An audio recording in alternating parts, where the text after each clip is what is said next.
வணக்கம் நண்பர்களே. இன்னைக்கு நிஃப்டி 50 பார்த்தீங்கன்னா, ஒரு 18 பாயிண்ட் நெகட்டிவ்ல க்ளோஸ் ஆயிருக்கு. அதுமாரி சென்செக்ஸ் பார்த்தீங்கன்னா, கிட்டத்தட்ட ஒரு 82 பாயிண்ட் நெகட்டிவ்ல க்ளோஸ் ஆயிருக்கு.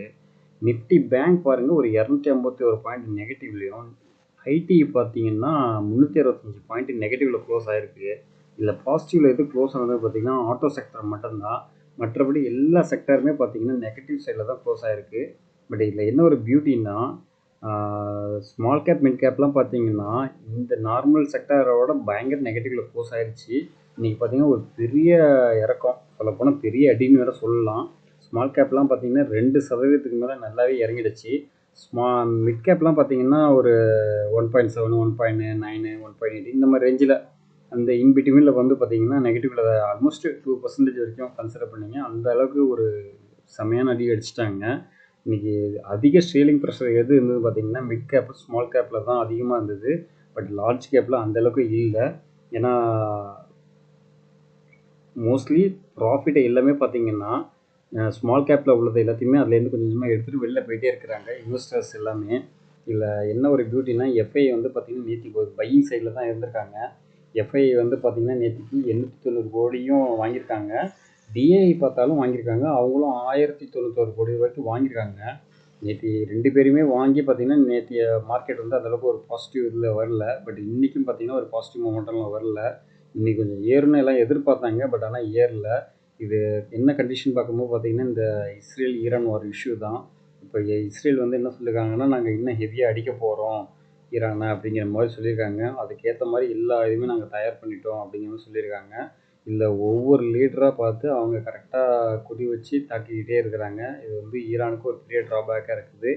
இப்போ ஈரான் என்ன சொல்லியிருக்காங்கன்னா, இதுக்கப்புறம் தான் வாரே ஸ்டார்ட் ஆக போகுது அப்படிங்கிற மாதிரி அவங்க ஒரு ஸ்டேட்மெண்ட் வேறு கொடுத்துட்டு இருக்காங்க. இப்போது இது வந்து பார்த்ததெல்லாம் இன்னும் சாதாரண இதுக்கப்புறம் தான் 1 பை 1 ஸ்டார்ட் பார்க்க போகிறீங்க அப்படிங்கிற மாதிரி அவங்களும் ஒரு ஸ்டேட்மெண்ட் கொடுத்துருக்காங்க. ஸோ எந்த அளவுக்கு போக போகுதுன்னு தெரியல. வெயிட் பண்ணி பார்ப்போம். மார்க்கெட்டு மோஸ்ட்லி நெகட்டிவ் சைடு போகிறதுக்கு அதிக பாசிபிலிட்டிஸ் இருக்குது. ஸோ முடிஞ்ச வரைக்கும் ஒரு லார்ஜ் கேப் ஸ்டாக்கை ரொம்ப சீப்பான ப்ரைஸில் கொஞ்சம் கொஞ்சமாக வாங்கிக்கிட்டே இருங்க. ஒரு லாங் டேர்ம் போர்ட்ஃபோலியோவை க்ரியேட் பண்ணிகிட்டே இருங்க. இன்றைக்கி நிஃப்டி 50ல் டாப் கெய்னர் யார் இருந்தது பார்த்தீங்கன்னா டாடா கன்சியூமர் தான். கிட்டத்தட்ட 2.17% நல்ல ஒரு பாசிட்டிவ் மொமெண்டமில் க்ளோஸ் ஆகிருக்கு. அதுமாரி ஈச்சர் மோட்டார்ஸ், எம்என்டம், விப்ரோ, அப்போலோ ஹாஸ்பிட்டல்லாம் பார்த்தீங்கன்னா நல்ல ஒரு பாசிட்டிவ் மொமெண்ட்டில் கிட்டத்தட்ட ஒரு 1.5% எபோவ் பாசிட்டிவில் க்ளோஸ் ஆகிருக்கு. டாப் லூசரில் யார் இருந்தது பார்த்தீங்கன்னா அதானி போர்ட்டு தான். கிட்டத்தட்ட ஒரு 2.52% நெகட்டிவில் க்ளோஸ் ஆகிருக்கு. பஜாஜ் ஃபினான்ஸ் வந்து பார்த்திங்கன்னா ஒரு 2% நெகட்டிவில் க்ளோஸ் ஆகிருக்கு.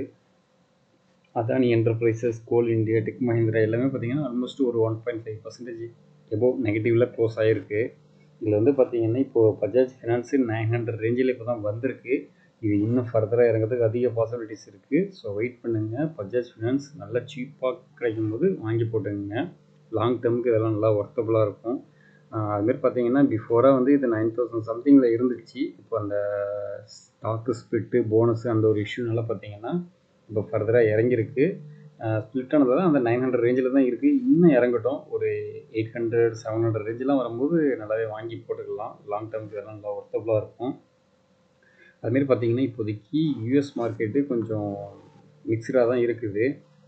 நேற்று இல்லை க்ளோஸ் ஆகும்போது மிக்சடில் தான் க்ளோஸ் ஆகிருக்கு. ஆக்சுவலாக பார்த்தீங்கன்னா நேற்று நல்ல ஒரு பாசிட்டிவ் மொமெண்ட்லாம் நல்லாவே போயிட்டு இருந்தது இனிஷியலாக. அதுக்கப்புறம் பார்த்தீங்கன்னா ரேட் கட்டு சம்மந்தமாக ஒரு மீட்டிங் நடந்தது. இதில் வந்து ரேட் கட்டு இல்லை அப்படிங்கிற மாதிரி கன்ஃபார்ம் பண்ணிட்டாங்க.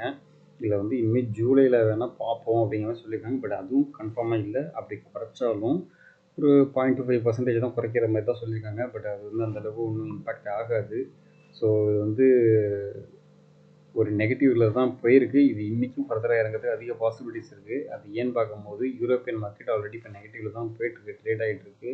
இது இல்லாமல் ஏஷியன் மார்க்கெட்டும் பார்த்திங்கன்னா நெகட்டிவில் தான் போயிருக்கு. நம்மளோட மார்க்கெட் ஆல்ரெடி நெகட்டிவ். ஜப்பான் நிக்கி பாருங்கள் ஒரு 396 பாயிண்ட் நெகட்டிவ்.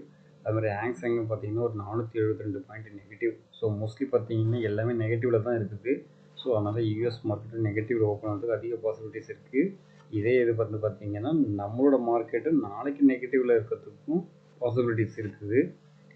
கொஞ்சம் வெயிட் பண்ணி பார்ப்போம். ட்ரெண்ட் வைஸ்ன்னு பார்த்தாலும் சரி இப்போ கொஞ்சம் ஒரு ஆல்ரெடி ஒரு ரீச் தொட்டுச்சு 25,000 பிரேக் அவுட் பண்ணி மேலே ஏறுந்து இதில் வந்து சஸ்டெயின் பண்ண முடியாமல் திருப்பி நான் டக்குனு கீழே இறங்க ஆரம்பிக்குது. வெயிட் பண்ணுவோம். இது இன்னும் ஃபர்தர் இறங்கிறதுக்கு தான் அதிக பாசிபிலிட்டிஸ் இருக்குது. வெயிட் பண்ணி பார்த்துட்டு எந்த ஒரு டிசிஷன் எடுக்கலாம்.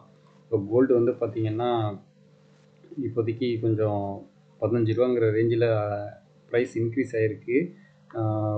9265ங்கிற ரேஞ்சில் இருக்குது. 24 கேரட் வந்து பார்த்திங்கன்னா 10,108ங்கிற ரேஞ்சில் தான் இருக்குது. கோல்டு ஏறுறதும் இறங்குறதுமா இருக்குது. அதுமாரி சில்வர் வந்து பார்த்திங்கன்னா கிட்டத்தட்ட இப்போதைக்கு ஒரு கிலோ வந்து 1,12,000ங்கிற ரேஞ்சில் தொட்டுடுச்சு. ஆல் டைம் ஹையை நோக்கி போயிட்டுருக்கு. பிஃபோராக கோல்டை பற்றி தான் பேசியிருந்தாங்க. இப்போ வந்து பார்த்திங்கன்னா சில்வர் நல்லாவே ஏறிட்டு இருக்கு. நான் சொன்னதுலேருந்து பார்த்திங்கன்னா நல்லாவே ஒரு 10 ரூபா 12 ரூபாய்க்கு மேலே, சாரி 20 ரூபாய்க்கு மேலே ஏறிடுச்சு. ஏன்னா நான் 97 ரூபா 98 ரூபா ரேஞ்சில் சொல்லிட்டு இருந்தேன். இப்போ வந்து பார்த்திங்கன்னா 120 ரூபா ரேஞ்சுக்கே வந்துருச்சு. ஸோ அந்தளவுக்கு நல்லாவே ஏறிட்டு இருக்கு. இன்னும் ஃபர்தராக ஏறதுக்கு அதிக பாசிபிலிட்டிஸ் இருக்குது. ஸோ முடிஞ்ச வரைக்கும் கோல்டையும் சில்வரையும் ஃபிசிக்கலாகவோ இல்லை டிஜிட்டலாகவோ வாங்கிக்கிட்டே இருங்க. லாங் டேர்முக்கு இதெல்லாம் நல்லா ஒர்த்தபுளாக இருக்கும். அதுமாரி பார்த்திங்கன்னா இப்போது ஜியோ ஃபினான்ஸில் வந்து பார்த்திங்கன்னா ஒரு பிளாக் டீல் மாதிரி ஏதோ சம்திங் நடந்திருக்கு. அதாவது அவங்க என்ன பண்ணியிருக்காங்கன்னா ஜியோ பேமெண்ட்ஸ் பேங்க்கை வந்து வாங்கியிருக்காங்க. யார்கிட்டேருந்து பார்த்தீங்கன்னா எஸ்பிஐட்டேருந்து கிட்டத்தட்ட ஒரு 7.9 crores உள்ள ஷேர்ஸை வாங்கியிருக்காங்க. இதோட மதிப்பு வந்து பார்த்திங்கன்னா 105 கோடி அப்படிங்கிற மாதிரி சொல்லியிருக்காங்க. இது வந்து ஜியோ ஃபினான்ஷியலுக்கு ஒரு பாசிட்டிவான நியூஸு. அதேமாதிரி பார்த்திங்கன்னா ஜைடஸ் லைஃப் சயின்ஸ் வந்து பார்த்திங்கன்னா யூஎஸ்எஃப்டியை வந்து இப்போ இன்ஸ்பெக்ஷன் பண்ணியிருக்காங்க. எங்கன்னு பார்த்தீங்கன்னா அகமதாபாத்தில் உள்ள பிளான்ட்டில் கிட்டத்தட்ட ஒரு 2 அப்சர்வேஷன் பண்ணியிருக்கதா சொல்லியிருக்காங்க. இது வந்து என்ன அப்சர்வேஷன், என்ன மாதிரி இது கொடுக்க போகிறாங்கங்கிறது இன்னும் நியூஸ் ஒன்றும் அஃபிஷியலாக வரல. பட் அப்சர்வேஷன் மட்டும் பண்ணியிருக்கோம் அப்படிங்கிற ஸ்டேட்மெண்ட் வந்திருக்கு. ஸோ வெயிட் பண்ணி பார்ப்போம் என்ன நடக்குதுங்கிறத. அதுமாரி ஈசப் வந்து பார்த்திங்கன்னா இப்போது அவங்கள்ட்ட உள்ள நான் பர்ஃபார்மிங் அசட்லாம் இருக்குங்களா, அதெல்லாம் வந்து பார்த்திங்கன்னா அவங்களால ஒன்றும் கலெக்ட் பண்ண முடியல. அதனால் என்ன பண்ணிட்டாங்கன்னா அதெல்லாம் எல்லாமே சேல் பண்ணுறாங்க. பட் அதோட ஒர்த்து இது வந்து எதுவுமே இல்லை, ஒன்றும் வரல. எவ்வளோ கோடிக்கு பண்ணுறாங்க, சேல் பண்ணுறாங்கங்கிற டீட்டெயிலாம் இல்லை ஒன்றும் வரல. ஸோ அது வந்து தான் ஃபர்தராக உங்களுக்கு அப்டேட் பண்ணுறதுக்கு பார்க்குறேன். அடுத்தது அசோகா பில்ட்கான் வந்து பார்த்திங்கன்னா ஒரு ஒர்க் ஆர்டர் வந்து கிடச்சிருக்கு. இன்டெலிஜென்ட் டிராஃபிக் மேனேஜ்மெண்ட் ப்ராஜெக்ட் வந்து அவங்களுக்கு ஒன்று கிடச்சிருக்கதா சொல்லியிருக்காங்க. அது எங்கேருந்து பார்த்தீங்கன்னா மகாராஷ்டிரா கவர்மெண்ட்லேருந்து கிடச்சிருக்கிறதா சொல்லியிருக்காங்க. இது வந்து பார்த்திங்கன்னா அசோக் பில்ட்கானுக்கு ஒரு நல்ல ஒரு பாசிட்டிவ் நியூஸாக இருக்குது. அடுத்து டாடா எலக்ஸி வந்து பார்த்திங்கன்னா ஒரு எம்ஓஇ வந்து சைன் பண்ணியிருக்காங்க. இது வந்து பார்த்திங்கன்னா இன்ஃபினோன் அப்படிங்கிற ஒரு கம்பெனியோட டெவலப் இவி சொல்யூஷன் இது ப்ரொடியூஸ் பண்ணுறதுக்காக அவங்களுக்கு ஒரு இது கிடச்சிருக்கு. இது வந்து பார்த்திங்கன்னா இந்தியன் மார்க்கெட்டில் பண்ணுறதுக்காக உள்ள ஆர்டர் வந்து சொல்லியிருக்காங்க. இது வந்து டாடா எலக்ஸிக்கு நல்ல ஒரு பாசிட்டிவ் நியூஸாக இருக்குது. ஸோ இன்றைக்கி கொடுத்த இன்ஃபர்மேஷன் எல்லாமே யூஸ்ஃபுல்லாக இருக்கும்னு நினைக்கிறேன். அடுத்த இன்ஃபர்மேஷனோட அடுத்த வீடியோவில் சந்திப்போம். நன்றி நண்பர்கள்.